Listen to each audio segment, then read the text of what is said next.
प्यारे बच्चों, इस वीडियो में हम कक्षा 9 की गणित की अध्याय 13 पृष्ठीय क्षेत्रफल और आयतन में आज प्रश्नावली 13.5 को हल करेंगे।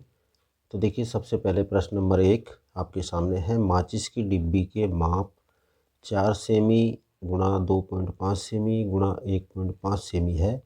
ऐसी 12 डिब्बियों के एक पैकेट का आयतन क्या होगा? बच्चों, सबसे पहले हम यहाँ देख रहे हैं कि जो माप दी गई है, माप हमें दी गई है 4 सेमी गुणा 2.5 सेमी गुणा 1.5 सेमी।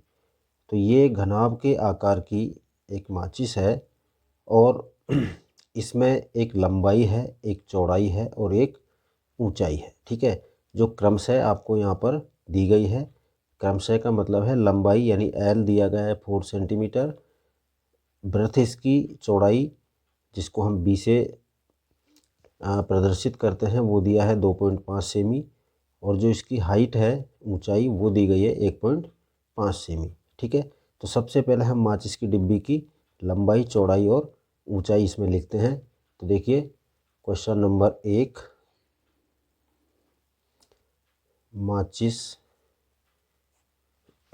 माचिस की डिब्बी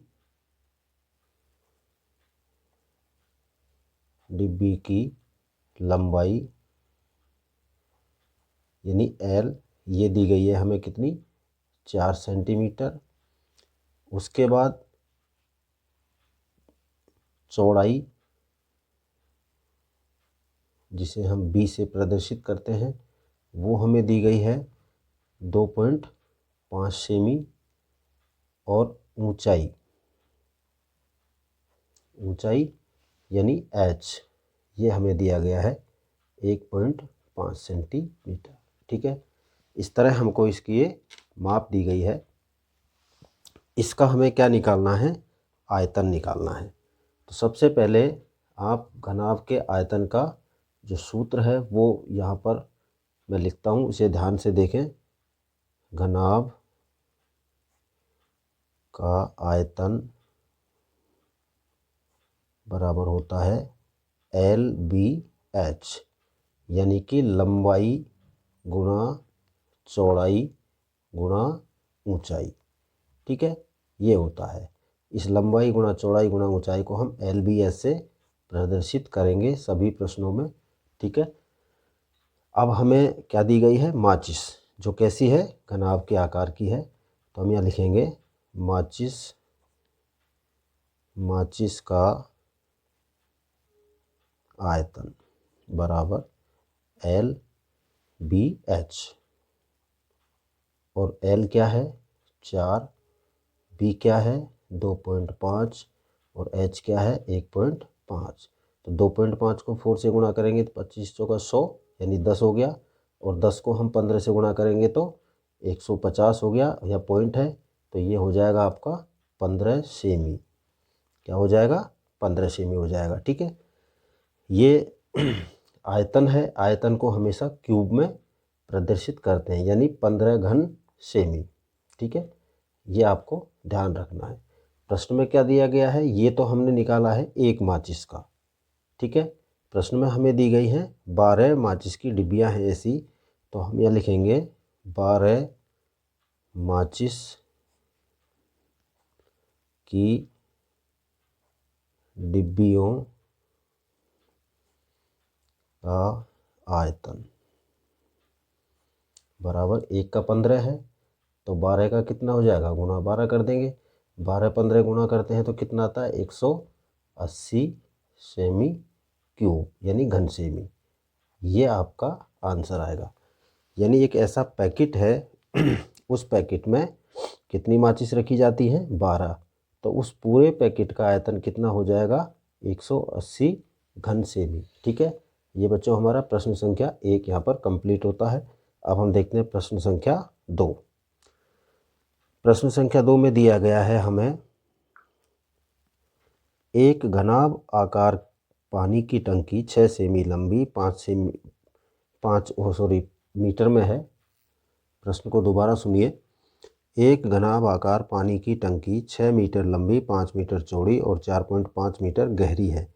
और गहराई को मतलब हम यहाँ पर ऊंचाई से समझेंगे, ठीक है। यानी गहराई और ऊंचाई जब ऊपर की तरफ होती है तो वो ऊंचाई होती है, और कोई चीज़ गहराई में होती है तो वो भी ऊंचाई की तरह ही होती है, ठीक है।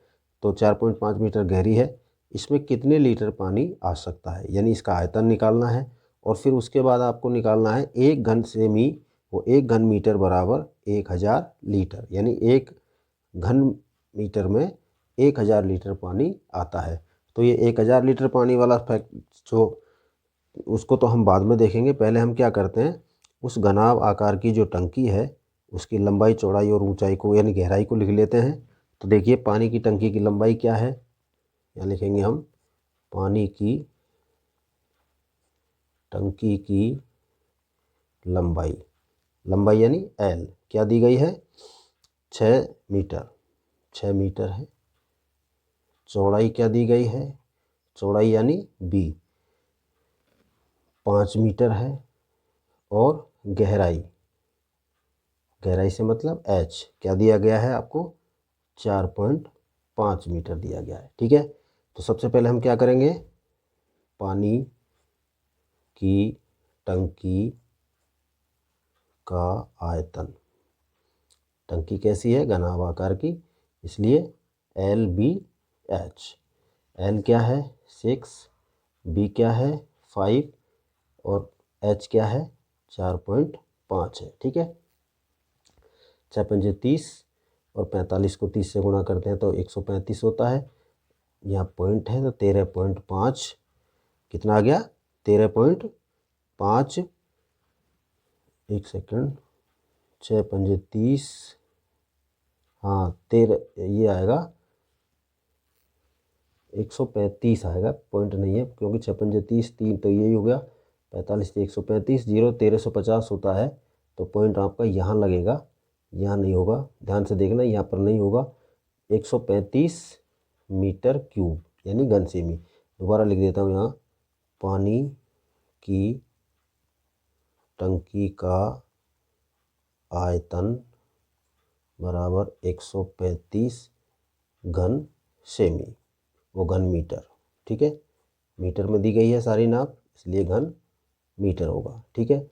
अब हमें आगे क्या दिया गया है कि 1 मीटर क्यूब यानी 1 घन मीटर में पानी कितना आता है, पानी आता है या भरा जाता है, भरा जाता है बराबर 1000 लीटर, 1000 लीटर भरा जाता है।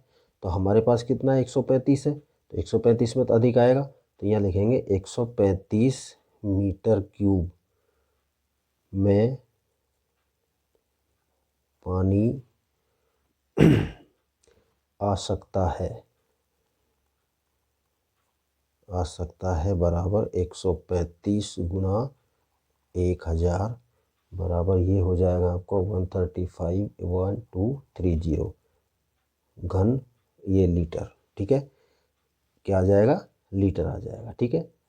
यानी क्या लिख देंगे हम, पानी की टंकी में, ये हो गया आपका 1,35,000 लीटर पानी आ सकता है।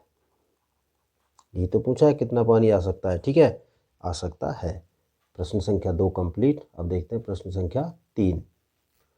देखिए प्रश्न है तीसरा, एक घनाभाकार बर्तन 10 मीटर लंबा है और 8 मीटर चौड़ा है।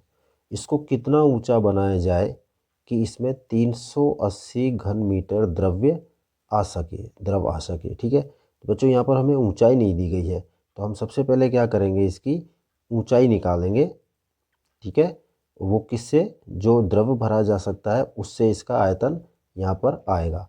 तो देखिए हम सबसे पहले लिखते हैं घनाभ आकार बर्तन की लंबाई, चलो घनाभ आकार बर्तन की लंबाई यानी L कितनी है, L दिए हमें 10 मीटर और चौड़ाई यानी बी, ये कितनी दी गई है, 8 मीटर दी गई है। ठीक है, और इसका जो आयतन है, आयतन क्या दिया है, आयतन को वॉल्यूम जिसको कहते हैं वी से प्रदर्शित करते हैं, ये दिया गया है 380 मीटर क्यूब यानी घन मीटर। ठीक है, तो बच्चों जब हम आयतन को निकालते हैं तो हमें क्या करना होता है, लंबाई गुणा चौड़ाई गुणा ऊंचाई करना होता है, तब जाके आयतन आता है। तो हमें यहाँ पर लंबाई गुणा चौड़ाई, देखिए मैं लिखता हूँ यहाँ पर, बर्तन का आयतन बराबर लंबाई L into B into H, और ये कितना दिया गया है आपको, 380 मीटर क्यूब, ये दिया गया है। तो यहाँ हम क्या करते हैं, L क्या दिया है 10, B क्या दिया गया है 8, और H है नहीं तो H को लिखेंगे यहाँ पर, और इसको कर देंगे 380 घन क्यूब के बराबर। ठीक है, यहाँ तक समझ में आ गया। अब देखिए ये सब गुणा होते हैं तब ये आता है, तो जब हमें H निकालना है तो H बराबर हम क्या करेंगे, ये सब यहाँ गुणा हो रहा है, इधर जाएगा तो क्या हो जाएगा, मल्टीप्लाई। ठीक है, 380 बटे 10 गुणा 8। ठीक है, 0 से 0 काट दिया, बच गया हमारे पास 38 बटे 8, 38 बटे 8 बचा, 8 का भाग देंगे हम 38 में, तो 8 चौका 32, बचे कितने 6, 6 बच गए, दशमलव लगाएंगे, 60 हो गया, 8 7 56, बच गए 4, फिर 0 लेंगे 40, और 8 पंजे 40, 4.75 मीटर। इतना लंबा उस मतलब इतना ऊंचा उसको बनाया जा सकता है, तब जाकर के कितना पानी आता है उसमें, यानी कितना द्रव्य आता है, 380 घन मीटर। तो हम यहाँ क्या लिखेंगे, अतः बर्तन कैसा बर्तन है, घनाभ आकार, घनाभ आकार लिखें यहाँ पहले, घनाभ आकार बर्तन 4.75 मीटर ऊंचा बनाया जाए, ऊंचा बनाया जाए, यही हमसे पूछा गया है, ये आपका उत्तर हो गया। ठीक है, अब देखते हैं प्रश्न संख्या 4। प्रश्न संख्या 4 में दिया गया है हमको 8 मीटर लंबा, 6 मीटर चौड़ा और 3 मीटर गहरा एक घनाभ आकार गड्ढा खुदवाने में 30 रुपये प्रति मीटर क्यूब की दर से होने वाला व्यय ज्ञात कीजिए। सबसे पहले हम गड्ढे की लंबाई यानी L बराबर क्या है, L दी गई है हमको 8 मीटर। ठीक है, चौड़ाई यानी B, ये हमें दी गई है 6 मीटर, और गहराई, गड्ढा गहरा खोदा जाता है, गहराई यानी H, ये दी गई है हमें 3 मीटर। तो पहले तो इसका आयतन निकाल लेते हैं, तो यहाँ क्या लिखेंगे हम, गड्ढे का आयतन बराबर LBH, और बराबर 8 गुणा 6 गुणा 3। ठीक है, कितना हो गया, 8 की 48, और 48 को 3 से गुणा किया तो 8 तिया 24, और 3 चौका 12, और 2 14, 144 मीटर क्यूब, ये उसका आयतन आ गया गड्ढे का। ठीक है, खर्चा क्या दिया गया है, 30 रुपये प्रति घन मीटर की दर से क्या है ये, खुदवाने का व्यय। ठीक है, देखिए 1 मीटर क्यूब गड्ढा खोदने का व्यय बराबर है 30 रुपये। ठीक है, कितना है, 30 रुपये, तो हमारे पास कितना है 144, 144 मीटर क्यूब गड्ढा खुदवाने का कुल व्यय बराबर 144 गुणा 30। सबको गुणा किया तो 0 का 0, 3 चौका 12, 3 चौका 12 और 1 13 और 3 एकम 3 और 1 4, 4320 रुपये। तो क्या लिखेंगे? गड्ढा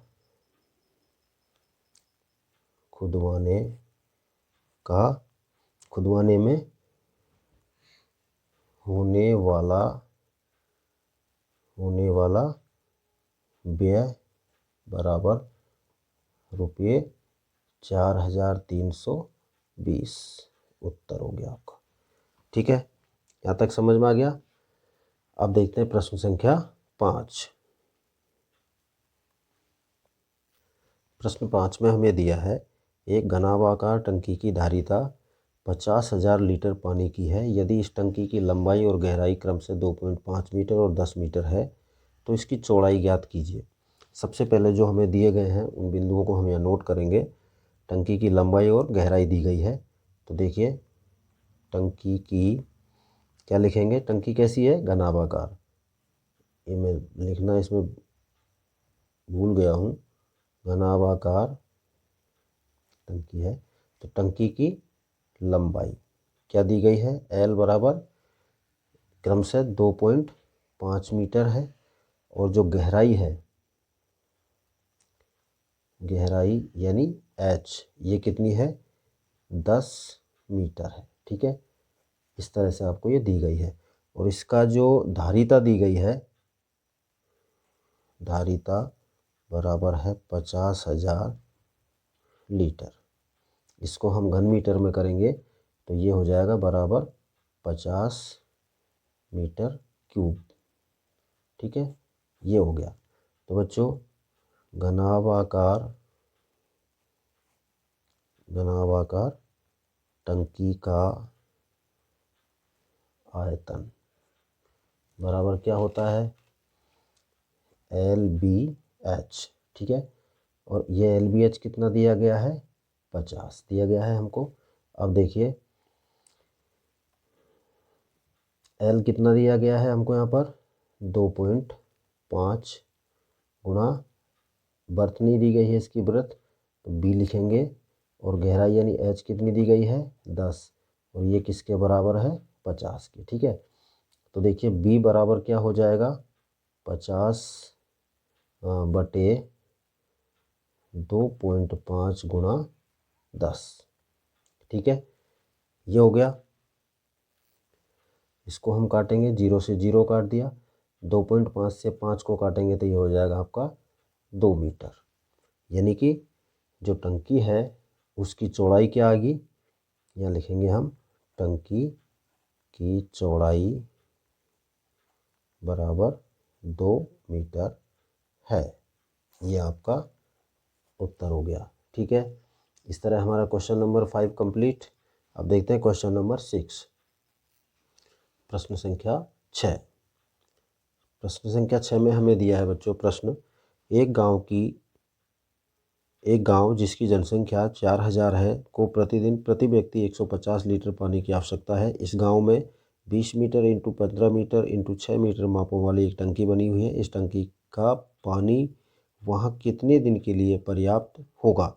सबसे पहले हम क्या लिखेंगे? यहाँ पर टंकी की लंबाई जो क्रम से दी गई है, टंकी की लंबाई यानी L है 20 मीटर। ठीक है, चौड़ाई यानी B ये दी गई है 15 मीटर और ऊंचाई यानी H ये हमें दी गई है 6 मीटर। ठीक है बच्चों, ये 3 चीज़ हमें यहाँ पर सबसे पहले देखनी है। उसके बाद आगे का काम करेंगे। पहले हम उस टंकी के आयतन निकालेंगे। ठीक है, तो देखिए घनाभ आकार की टंकी है। घनाभ आकार की टंकी का आयतन बराबर L into B into H, यानी LBH।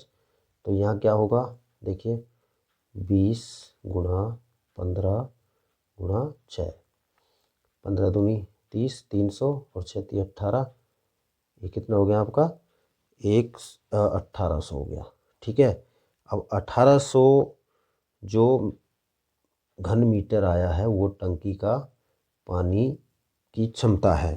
ठीक है, इसको लीटर में हम बदलेंगे। ठीक है, लीटर में, लीटर कितने हो जाएंगे, 1800 घन मीटर को आप 1000 से गुणा करेंगे तो ये हो जाएगा आपका 18 का 18, 1 2 3 4 5, 5 इसके शून्य लगा दें, इतना लीटर पानी उसमें आता है।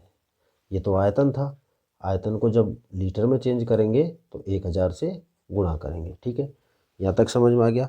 अब आते हैं प्रतिदिन प्रति व्यक्ति पानी की आवश्यकता क्या है, 150 लीटर। यहाँ लिखेंगे प्रतिदिन प्रति व्यक्ति, जैसा प्रश्न में दिया है, प्रतिदिन प्रति व्यक्ति पानी की आवश्यकता बराबर 150 लीटर। एक व्यक्ति को ये पानी चाहिए। जनसंख्या क्या है गांव की, गांव की कुल जनसंख्या जो प्रतिदिन पानी पीती है बराबर है 4000। 4000 हो गई। तो अब इन 4000 लोगों को जो पानी की आवश्यकता होगी प्रतिदिन वो कितनी होती है, गांव की जनसंख्या, मैं ऐसे लिख रहा हूँ इसको, जनसंख्या को प्रतिदिन पानी चाहिए बराबर 150, एक व्यक्ति को है तो 4000 को कितना हो जाएगा, इसे गुणा कर देते हैं, 15 चौका 60, 1 2 3 4, इतना लीटर प्रतिदिन पानी चाहिए। तो कितने दिन के लिए चलेगा ये आपको यहाँ पर निकालना है। ठीक है, अब हम यहाँ क्या लिखेंगे, अतः टंकी, जो टंकी है, टंकी का कुल पानी, टंकी का कुल पानी प्रयोग में, जो पानी का प्रयोग करेंगे, प्रयोग में लगे दिन बराबर क्या करेंगे, टंकी की क्षमता यानी टंकी का आयतन जो दिया गया है, यहाँ लिख रहा हूँ वो अलग से, बराबर को आप यहाँ लिख लेना, टंकी का आयतन भाग क्या, 4000 व्यक्तियों को प्रतिदिन पानी की जो आवश्यकता होती है वो, या फिर ऐसे लिख सकते हैं, गांव की जनसंख्या का प्रतिदिन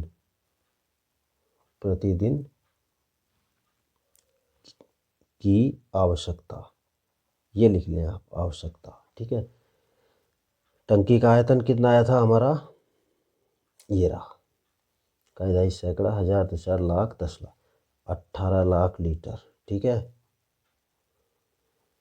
18 लाख लीटर हो गया, ये हो गया। और बटे में भाग किसका देना है आपको, इसका, यानी ये 6 लाख का, 6 लाख हो गया। ठीक है,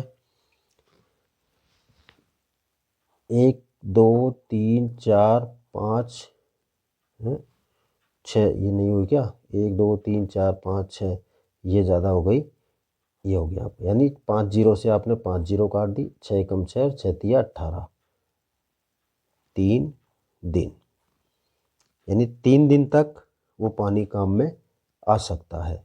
ठीक है, ये आपका उत्तर होगा। प्रश्न संख्या 6 कंप्लीट। अब देखते हैं प्रश्न संख्या 7। 7 में हमें दिया है किसी गोदाम की माप 40 metre into 25 metre into 15 metre है। इस गोदाम में 1.5 metre into 1.25 metre into 0.5 metre माप वाले लकड़ी के कितने अधिक कैरेट रखे जा सकते हैं। कितने कैरेट रखे जा सकते हैं अधिकतम, यह आपको निकालना है। तो पहले तो हम गोदाम का आयतन निकालेंगे, उसके बाद किसका निकालेंगे, जो 1 कैरेट है उसका आयतन निकालेंगे। गोदाम के आयतन में कैरेट के आयतन का भाग देंगे, कैरेट की संख्या आ जाएगी। ठीक है, शुरू करते हैं।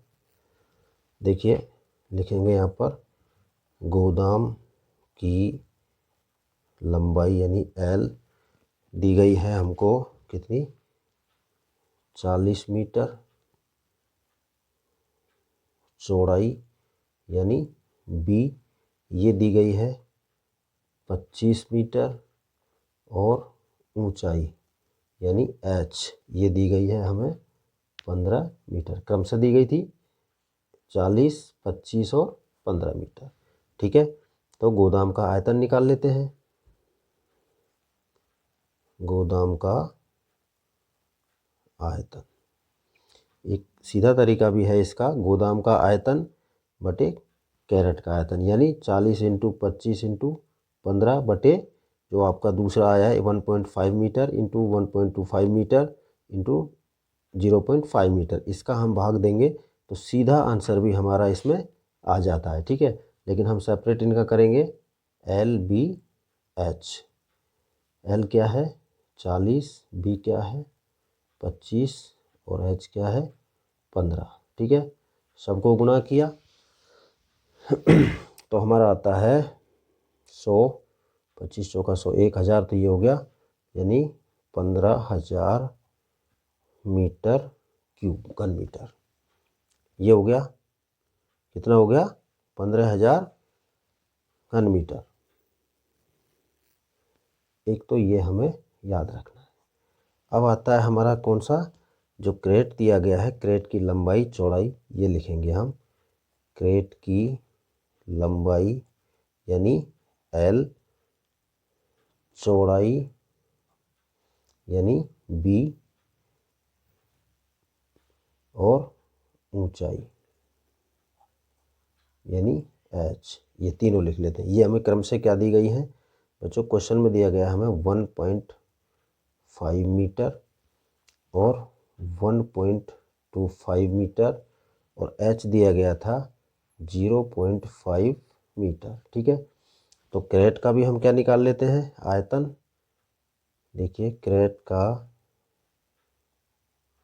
आयतन बराबर हो गया LBH, यानी 1.5 इंटू 1.25 इंटू 0.5, ये हो गया।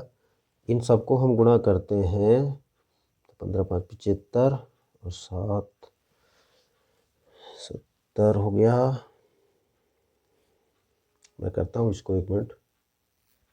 ये आता है हमारा 0.9375 घन मीटर, ये आता है 1 कैरेट का। ठीक है, अब हमें क्या निकालना है यहाँ पर, कैरेट्स की संख्या, यानी गोदाम में रखे जा सकने वाले कैरेट। तो हम यहाँ लिखेंगे गोदाम में रखे जा सकने वाले कैरेट बराबर गोदाम का आयतन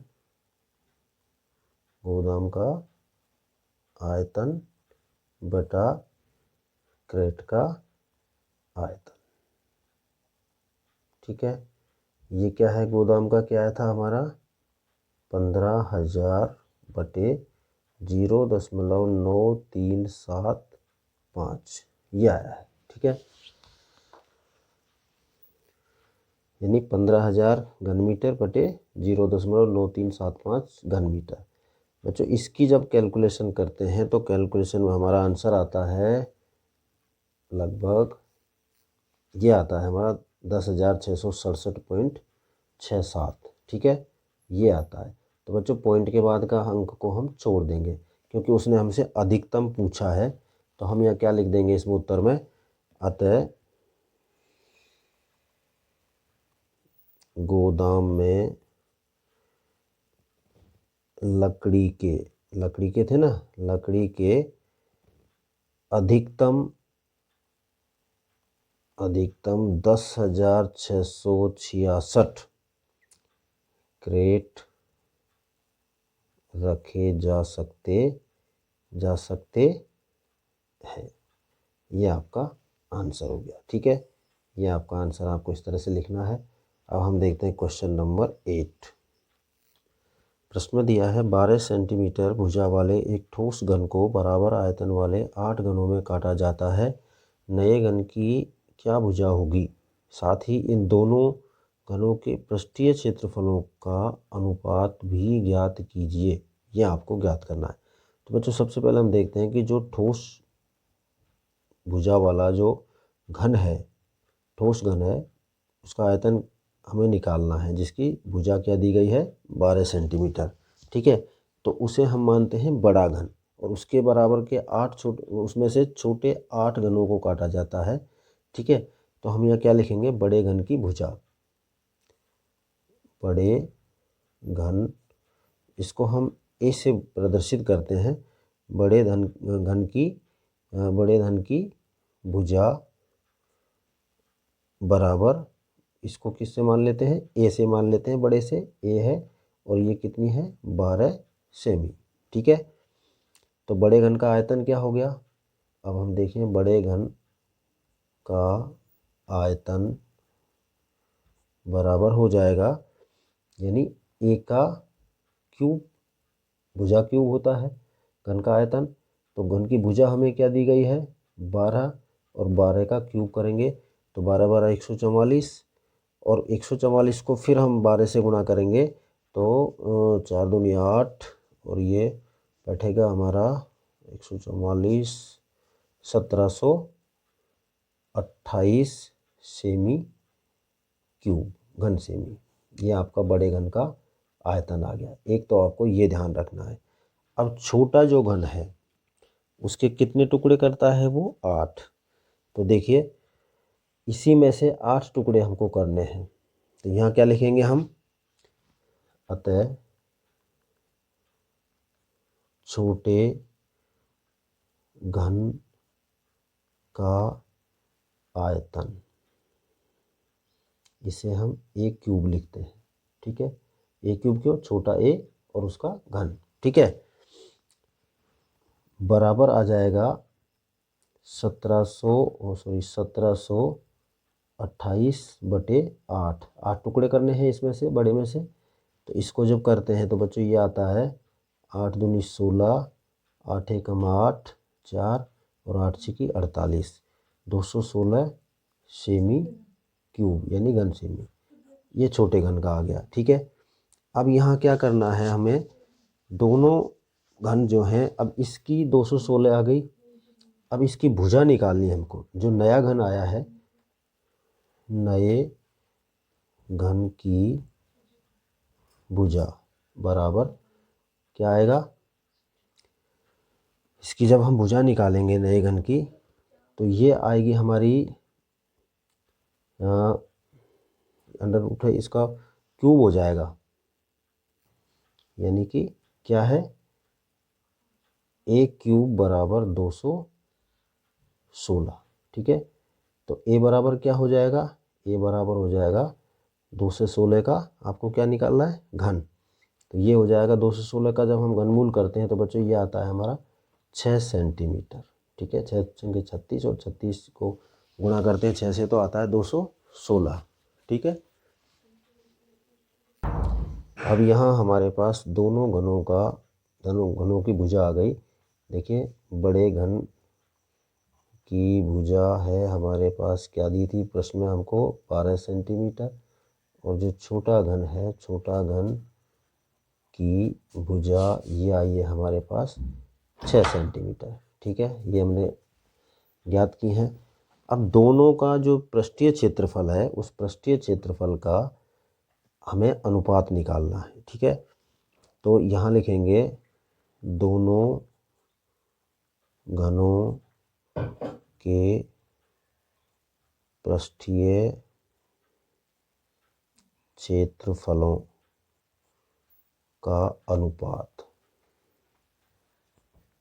बराबर बड़े घन का पृष्ठीय क्षेत्रफल, ठीक है, या तो क्या लिखेंगे, बड़े घन का पृष्ठीय क्षेत्रफल बटे छोटे घन का पृष्ठीय क्षेत्रफल, और बराबर में बड़े घन का पृष्ठीय क्षेत्रफल, घन का पृष्ठीय क्षेत्रफल होता है 6 भुजा स्क्वायर, हमने बड़ा ए से माना था इसको, और इसका 6a स्क्वायर, ठीक है। 6 की जगह 6 रखेंगे, ये क्या थी हमारी इसमें 12, ठीक है, यानी कि ये क्या हो गया हमारा 12 का स्क्वायर, क्या हो गया 12 का स्क्वायर, और ये क्या हो गया 6 का स्क्वायर। 12 का स्क्वायर क्या होगा, यहाँ ला रहा हूँ इसको 144, और 6 का स्क्वायर क्या हो गया 36, ठीक है। ये 6a स्क्वायर का मतलब क्या है, ये जो आपको दिया गया है यानी बड़े घन की भुजा, और छोटे a का मतलब है छोटे घन की भुजा। तो यहाँ हमारी 12 है और यहाँ पर 6 है, ठीक है। 6 से 6 कट जाएगा, 12 का स्क्वायर और 6 का स्क्वायर बचेगा आपके पास। 6 इसकी भुजा है और 12 इसकी भुजा है, ठीक है। अब देखिए 144 और 36 में हम जब अनुपात निकालते हैं तो 36 एकम 36 और 36 चौका 72 वो 144, ठीक है। तो अनुपात क्या हो गया हमारा 4:1, ये इसका आंसर हो गया, ठीक है। Question number 8 complete. अब देखते हैं लास्ट क्वेश्चन नंबर 9। प्रश्नों में हमें दिया है 3 मीटर गहरी और 40 मीटर चौड़ी एक नदी 2 किलोमीटर प्रति घंटे की चाल से बहकर समुद्र में गिरती है। 1 मिनट में समुद्र में कितना पानी गिरेगा। तो नदी की चाल जो दी है वो यहाँ पर उसकी लंबाई होगी। देखिए क्वेश्चन नंबर 9, इसमें हम क्या लिखेंगे, सबसे पहले नदी की चाल, क्या लिखेंगे नदी की चाल, ठीक है। और वो नदी की जो हमारी चाल होगी, नदी की चाल यानी लंबाई बराबर है 2 किलोमीटर प्रति घंटा, ठीक है। अब देखिए 2 किलोमीटर, 1 किलोमीटर में कितने होते हैं 1000 मीटर, 2 किलोमीटर में कितने हो गए बराबर 2000 मीटर, ये इसकी लेंथ हो गई, किसकी नदी की, ठीक है। और चौड़ाई हमें क्या दी गई है, चौड़ाई क्वेश्चन में दी गई है हमें 40 मीटर, ठीक है। तो यहाँ लिखेंगे हम चौड़ाई यानी b बराबर 40 मीटर है, और गहराई, गहरी यानी h, ऊंचाई, यहीं लिख देता हूँ इसको, ऊंचाई यानी h, वो सॉरी गहराई लिखेंगे इसको, गहराई यानी h बराबर दी गई है हमें 3 मीटर, ठीक है। तो सबसे पहले तो हम नदी का क्या निकाल लेते हैं, आयतन। नदी 1 घंटे में समुद्र में जो पानी गिर रहा है उस गिरते हुए पानी का नदी के पानी का आयतन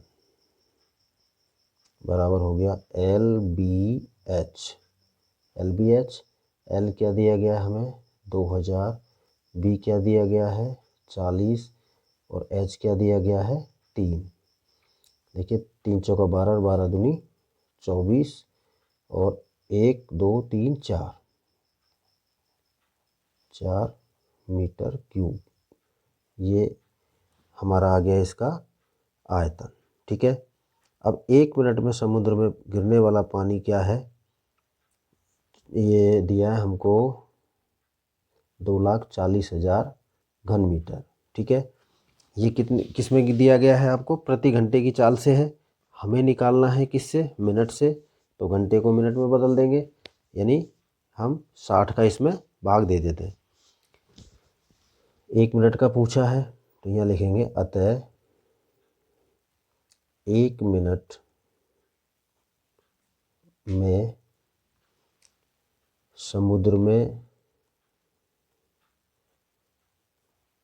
समुद्र में गिरे पानी का आयतन, समुद्र में गिरे पानी का आयतन बराबर 2,40,000 बटे 60। 1 घंटे का है ना, प्रति घंटे की चाल थी, इसलिए 60 से करेंगे तो 1 मिनट का आ जाएगा। 0 से 0 काट दिया, 6 कम 6, 6 चौका 24, 1 2 3, यानी 4,000 घन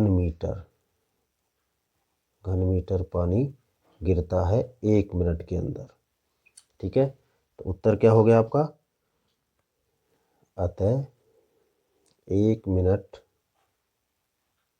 में समुद्र में 4,000 मीटर क्यूब पानी गिरेगा। ठीक है, ये आपका आंसर हो गया। और बच्चों, इसी के साथ हमारी ये प्रश्नावली यहाँ पर समाप्त होती है। Thank you.